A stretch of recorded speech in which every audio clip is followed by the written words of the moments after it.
मंदोखेल साहब, peoples party, with due respect, मैं एक दो बात कर लूं, आप जरूर चले जाइए उनके पास। नहीं, मैं भाई है मेरे, हुकूमत बलूचिस्तान में हुकूमत इनकी है। जो बात ये टीवी पर कर रहे हैं इनके वजीर आला को, उस पर एतराज नहीं है, वो तो उस पर खुश हैं कि वफाक ने उनको पैसे दे दिए, ये उसमें कीड़े निकाल रहे हैं। और दूसरी बात आपको मैं ये बताऊं, आप टीवी पे मंदोखेल साहब जितना भी ऊंचा बोले, आप इस इत्तेहाद को नहीं तोड़ सकते।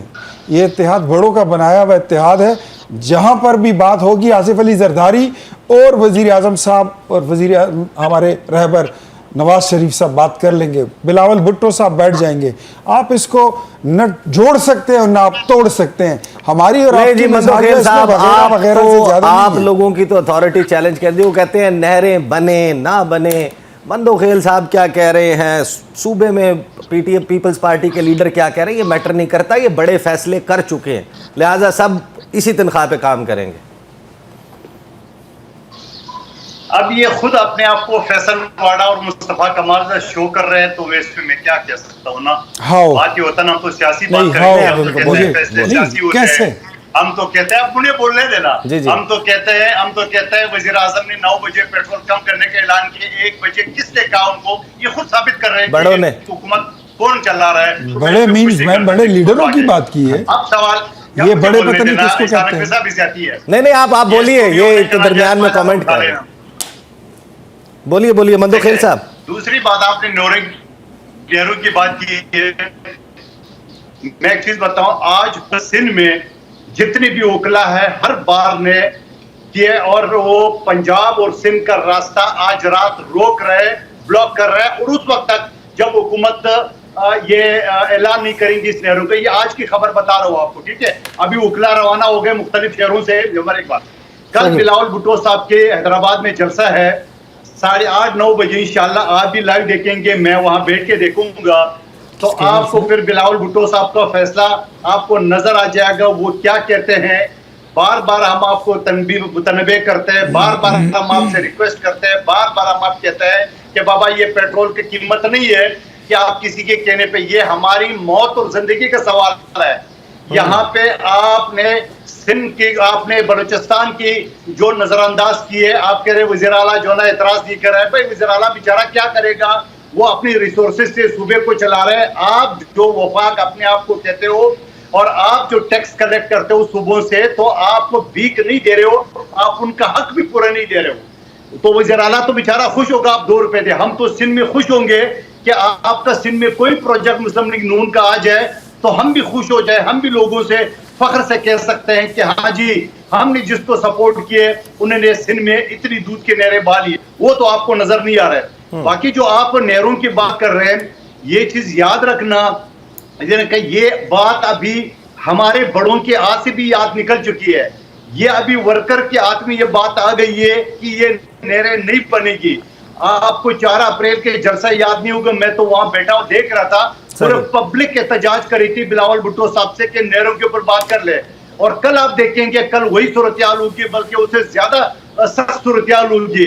तो आप जो जिसके कहने पे पेट्रोल की कीमतें वापस ले रहे हो, हम कम से कम ऐसा नहीं होंगे। तो हमारा वजीर आला कह चुका है, बिलावल भुट्टो साहब कह चुका है, हमारे वजीर कह चुका है, मेरे जैसे छोटे वर्कर कहते हैं कि बाबा आपके साथ हम नहीं चल सकेंगे। आपने उज़्मा बुखारी या इरफान सिद्दीकी के जरिए जो बयानात करा ले, आप खुद ही इसहाक डार की बातों को, उसको यकीन दयानी को मशकूक बना रहे हो। लिहाजा हम आपकी इन बातों में, इन लारे लिपे में हम नहीं आएंगे। आप ऐलान करेंगे कि हम कैनाल नहीं बनाएंगे तो हम आपके साथ है, आप ऐलान नहीं करेंगे हम आपके साथ नहीं होंगे। ये आप देखेंगे अगले वाले दिनों में। कादिर मंदोखेल साहब, सदर मुमलिकत का दस्तखत से ये ऑर्डिनेंस जारी हुआ। नवीद कमर साहब तो ये कह रहे हैं कि ये जो पैसा है ये बजट में लेकर जा रहे हैं, जैसे हुकूमत ने पेट्रोलियम प्रोडक्ट्स को कमाई का ज़रिया बना लिया है और इससे अब सड़कें बनेंगी और नहरें भी शायद इसी से बनेंगी। तो आप तो नहरों के भी ख़िलाफ़ हैं, आप क्यों ये क्वेश्चन फराहम कर रहे हैं? और पीपल्स पार्टी कम अज़ कम इन मामलात में अपना राय क्या हुकूमत को उससे आगाह करती है कि आवाम के ऊपर जो बोझ है, जहाँ पर उसको कम किया जा सकता है, गुंजाइश बनती है तो कम किया जाए? ईसा नकवी साहब, मैं बड़े गौर से आप दोनों की गुफ्तगू सुन रहा था और थोड़ा सा मैं पीछे आप ले जाता हूँ। 2 दिन पहले यानी 14 तारीख को جہاں کابینہ سے وزیر اعظم صاحب براہ راست خطاب کر رہے تھے اور قوم کو یہ خوشخبری سنا رہے تھے کہ آج رات پیٹرول کی قیمتیں کم ہوں. یہ ٹائم تھا 9 بجے کا اور میں ٹی وی کے سامنے بیٹھا ہوا تھا. رات 1 بجے ٹھیک وہ وزیر اعظم کا نہ جانے کہاں سے پریشر آیا. انہوں نے کہا یہ دراصل میں جو پیسے ہیں جو ہم نے بڑھانے تھے وہ ہم نہیں بڑھائیں گے, بلوچستان کا روڈ بنائیں گے. اب میرا تعلق بلوچستان سے تھوڑا سا آپ کو پیچھے لے جاتا ہوں. 2.5-3 سال پہلے اسی روڈ کا افتتاح شہباز شریف صاحب کر چکے, چمن سے لے کے کراچی تک, اور وہ 70% وہ روڈ بن بھی چکا ہے. اور انہوں نے جو ٹائم لمٹ بتایا تھا کہ 2 سال کے اندر وہ مکمل ہوگا. میں کوئٹہ اور ذوب کے راستے کی بات کر نہیں رہا ہوں جو 3 سال سے ادھورا پڑا ہوا ہے. تو جب آپ نے ٹائم لائن دے دی ہے کہ 2 سال کے اندر بنے گا, آپ نے فنڈ بھی اس کے لیے مختص کیا ہوگا یقیناً. میں اس بات پہ نہیں جا رہا ہوں جو 1258 ارب روپے جو پلاننگ ڈیولپمنٹ کی جو میٹنگ ہوئی تھی وہ سارا کے سارا آپ نے پنجاب پہ خرچ کر دیا. اب جو بلوچستان کی باری ہے کہ جو ایک موٹر وے نہیں ہے بلوچستان میں, پورا ایک موٹر وے نہیں ہے پورا سندھ میں. پنجاب میں موٹر وے پہ موٹر وے, سائیوال اور بالپور کا موٹر وے ابھی پچھلے ہفتے 436 ارب روپے کی لاگت سے بنے گا. پھر سیالکوٹ والا بنے گا, ملتان کی پہلے 2 موٹر وے وغیرہ وغیرہ. کیا بلوچستان کے اوپر اتنا ترس افکار ہو کہ عوام کے پیٹرول کے پیسے 3 گھنٹے بعد نہ جانے کس کی ہدایت پہ آپ نے وہ چیزیں واپس لیے اور آپ احسان کر رہے ہو بلوچستان کے اوپر کہ میں ان کو دے رہا ہوں. وہ تو 3 سال 2.5 سال پہلے آپ افتتاح کر چکے ہو. فوٹیج اٹھا لے جس کی تخمینہ سب کچھ, اور وہ بھی موٹر وے نہیں ہے, عام روڈ.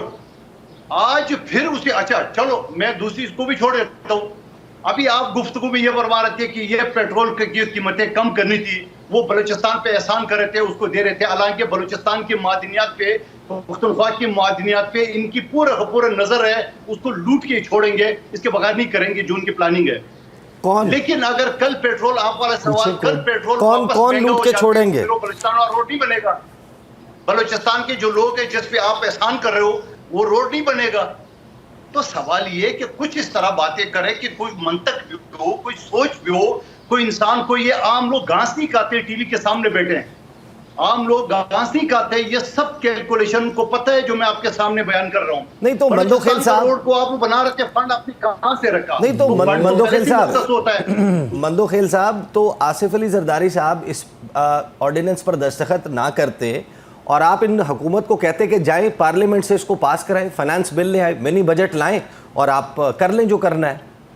آپ نے تو دستخط کر دی ہے نا. جو پریشر, یہ جو پیٹرولیم ڈیولپمنٹ لیوی بڑھائی گئی ہے, 8 روپے مزید اس میں اضافہ کیا گیا ہے, 78 روپے سے اوپر لے گئے ہیں, یہ آصف علی زرداری صاحب نے آرڈیننس جاری کیا ہے, ان کے دستخط سے ہوا. دیکھیں میں ایک چیز بتاتا ہوں, آپ نہیں میری بات سن لو. آپ بات کہاں سے کہاں جو پورا پیسہ لوٹ کے پنجاب پہ لگا رہے ہیں, سیپ پہ 95% جو آصف علی زرداری کا پروجیکٹ تھا وہ آپ پنجاب پہ لگا رہے ہیں. یہ جو سندھ بلوچستان, یہ جو فقیر صوبے بیٹھے ہوئے ہیں, یہ آپ کے غلام بیٹھے ہوئے ہیں. آپ عوام کا پیٹ کاٹ کر کے ان کا پیسہ اس پہ لگا رہے ہیں, احسان کر رہے ہیں. اگر ایک روٹین کا جو لیوی ہے, جو بھی سلسلہ ہے, تو اس چیز کو بڑھانے کے یا اس کو ایکسکیوز بنانے کی, یعنی ان کے سارے جو کالے کرتوت ہے اس پہ پردہ رکھنے کے, آپ ایک آرڈیننس پہ جو لیوی کو انہوں نے انلمیٹڈ کر دیا اس پہ آپ وہ کریں. اور لیوی کو جو آرڈیننس ہے وہ کس نے ریکمنڈ کیا تھا؟ نمبر 1 بات. تو آپ کہہ دیتے نا کہ یہ پارلیمنٹ میں لائیں, قانون کی صورت میں لائیں, وہاں سے پاس کریں. جی بالکل بالکل بالکل آپ کی بات درست ہے. دیکھیں میں ایک چیز بتاؤں آپ کو, بڑا آسان کام ہے لا اینڈ آرڈر کی صورتحال کو کنٹرول کرنے کے لیے. آپ کوئی کام نہ کریں, کوئی انٹیلیجنس کام نہ کریں, موبائل بند کر دیں. عوام کے اوپر جو ہے نا وہ ٹیکس ادا کرنے کے لیے یا خسارہ پورا کرنے کے لیے, یہ آلریڈی آپ کے پروجیکٹ جس کا میں نے حوالہ دی ہے, وہ پروجیکٹ کو مکمل کرنے کے لیے آپ یہاں سے پیٹرول کے قیمت جو نا عوام, اور پھر بڑا احسان بھی کرے. یہ بلوچستان غریب ہے, فقیر ہے, یہ سارے بھکاری ہے, ان کو دے دو پیسے. وہ بھائی بھکاری نہیں ہے, یہی بلوچستان پورے پاکستان کو پال رہا ہے, یہی سندھ پورے پاکستان کو پال رہا ہے, یہی پختونخوا کا منرل پورے پاکستان کو پالے گا. تو میں یہ سمجھ رہا ہوں آپ اتنا جو نہ زیادتی نہ کرے. ایک تو کینال کا جو ڈرامہ آپ نے مچایا, سر کینال پہ میں آتا ہوں, کینال والے مندوخیل صاحب, کینال والے معاملے پر میں کینال والے معاملے پر آتا ہوں. مندوخیل صاحب, सियासत की इजाज़त सियासी जमातों को, सियासतदानों को भरपूर तरीके से मिलनी चाहिए या नहीं मिलनी चाहिए? ये जो ज़ाहिर है कि इस वक्त हमें अंदाज़ा है कि ये एक बड़ी मखसूस किस्म की लड़ाई है जो अनप्रेसिडेंटेड है पाकिस्तान की तारीख़ में, लेकिन कहाँ तक मौजूदा हुकूमत को मशवरा आपकी तरफ से नहीं आता कि थोड़ा सा ओपन अप कर दें चीज़ों को, बहनों की मुलाकात ना होना? नहीं, देखिए मैं आपको ऑनेस्टली बताऊं कि चाहे अगर ज्यादती नवाज शरीफ साहब से जेल में हो रही थी, हमने उस वक्त भी मुखालफत की है, हम आज भी मुखालफत कर रहे हैं। उसकी वजह ये है कि हम खुद ये सारी चीजें भुगत चुके हैं। जो आदमी जुल्म सह सकता है वो किसी के ऊपर जुल्म नहीं करता है। जो इस तरह के एक चीज कर रहे हैं, मुकाफात अमल, इमरान खान साहब की बातें मुझे याद है कि जेल से एसी उतार तो ये करो वो करो। मैं नहीं समझता हूँ मुकाफात अमल है, मैं नहीं समझता हुकूमत को इंतकाम लेना चाहिए। मगर ये जो जेल अथॉरिटी है ये सूबाई हुकूमत के अंडर है, जिसके आईजी खानाजात होते हैं, जिसमें जेल सुप्रीडेंट होते हैं, वो सूबाई हुकूमत को जवाब दे, वफाकी हुकूमत को नहीं है। तो मेरे ख्याल में ये जो कंफ्यूजन है, या पीटीआई के दोस्त आके बताते हैं कि प्लान ने रोका, तो इसमें बकायदा जो है ना सूबाई हुकूमत को, जेल सुप्रीडेंट को, आईजी को बुला के उसको तंबीह करना चाहिए कि बाबा ये जेल मैनुअल के तहत ये हक है, आर्टिकल 10 ए के तहत ये हक है, आइन में दिया गया है कि ये जो मुल्जिम है उसके एक्सेस उनकी वकला से, उनकी फैमिली मेंबर से होना चाहिए, और उसमें अर्ज क्या है। लेकिन मुझे एक चीज ये भी समझ में आ रही है, मैं फैसल चौधरी साहब के सामने बात रिपीट करूंगा, जो इमरान खान साहब से वकील मिल रहे हैं तो कुछ समझ में आता है कि वो केस का मशवरा करे। जो इमरान खान की वकील नहीं है, किसी और के वकील है, वो भी मिलने जाता है, इसकी समझ से बालातर है। और जबकि उसको बाकायदा आलिमा बीबी ने डांटा भी, वो नईम पंजोता साहब की बात कर रहा हूँ। तो ये लोग क्या करने जाते हैं? अगर पेशी 2 महीने के बाद है तो हर हफ्ते वो क्यों मिलते हैं? फैमिली मेंबर तो इस वजह से मिलते हैं कि उसका खून है, खून का रिश्ता है, तो इसकी बजाय सियासी लोग मिल रहे। तो मैं ये समझ रहा हूँ फिर भी जो सारी बातों को एक तरफ रखे, हुकूमत को फराग दिली का मुजाहरा करना चाहिए और इनको खुली छुट्टी देना चाहिए। और खुद उन्होंने हाई कोर्ट में लिख के दिया है कि वापसी पे हम मीडिया से बात नहीं कर रहेंगे। ये भी मेरे हिसाब से गैर आईनी और गैर अखलाकी ऑर्डर है, मैं ऑर्डर को भी गैर अखलाकी कहूंगा। सही, हुकूमत से जवाब ले लेते हैं। जेल अथॉरिटी सूबाई हुकूमत के अंडर है, उनको फराग दिली से हुकूमत से जवाब ले लेते हैं।